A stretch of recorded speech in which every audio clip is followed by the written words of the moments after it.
Hi, I'm Tom. Now, Adam, a friend I work with at Beowulf in Ulverston, has just lent me this box set of Norman J. Warren films. Now, I've never actually seen a Norman J. Warren film, and he's a horror director from the 70s.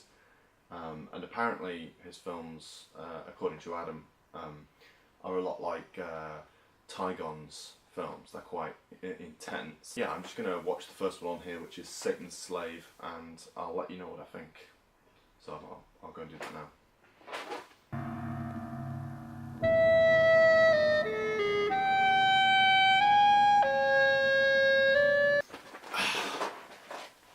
I love this film.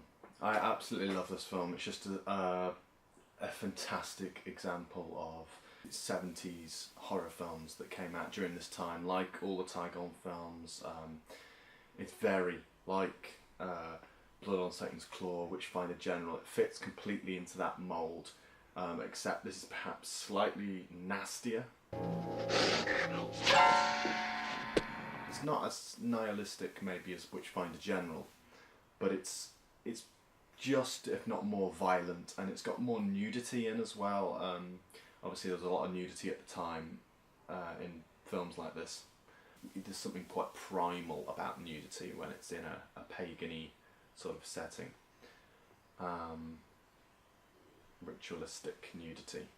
There's probably an over-reliance on sex, slightly, because of the fact that it was at the time, the 70s, the sexual revolution, and all these films had a lot of, let's put sex because we're allowed to do that now, suddenly people have, nakedness in films, and it's all very shocking, so there was a bit too much of that in some way. Obviously Norman J. Warren is aware that sex scenes tend to actually be quite boring, and once you've seen one, you've seen them all. Like they usually go on too long in films, and what happens here is whenever the sex scene's going on a bit too long, he speeds it up.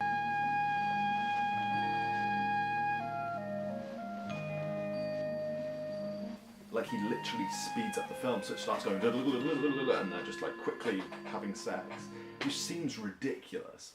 But on the other hand, it's like, why not? Get it out of the way. And actually, it doesn't really matter because the film's so strange and dreamlike anyway. It kind of works. No.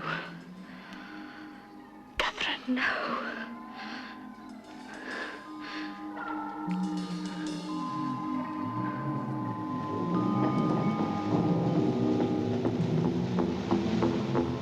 It's absolutely oozing with the uncanny. It's very much a film about looking through the mirror and into some sort of otherworldly plane. Pervasive sort of premonition is a big theme in it, basically. Lots of omens and signifiers of death, and it's not going to end well, put it that way.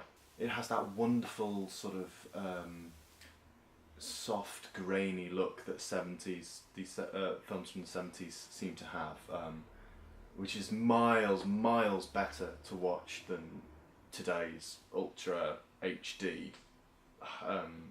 cinema, because it's not as harsh on the eye. It's got this softness to it, which is so good when you're doing a film that's supposed to be dreamlike, because it completely lends itself to dreaminess. It really pulls you in a lot more. It's much nicer to watch than this horrible sort of HD stuff you get now. It's frightening as well, and it is nightmarish. It plays with your head, because it's essentially about someone who is in a car accident near the beginning of the film and keeps being told, she has she's in shock, and that she's maybe delusional. But we know from the very beginning that she has these premonitions that she's had all her life. It has an occultist theme, and it's a secluded house in the countryside with these woods. I think there's something I really love about rural horror and sort of folk mythology, and that certainly plays into it a lot. We await you, O beloved of the old faith. Seek out this vessel we offer you. Seek her out and return. This is my will, and my will shall be obeyed.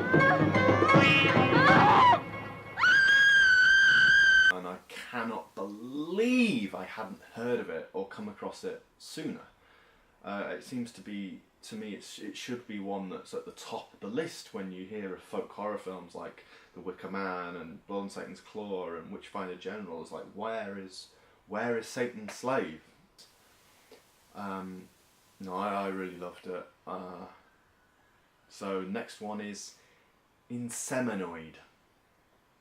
Sounds lovely. Thanks.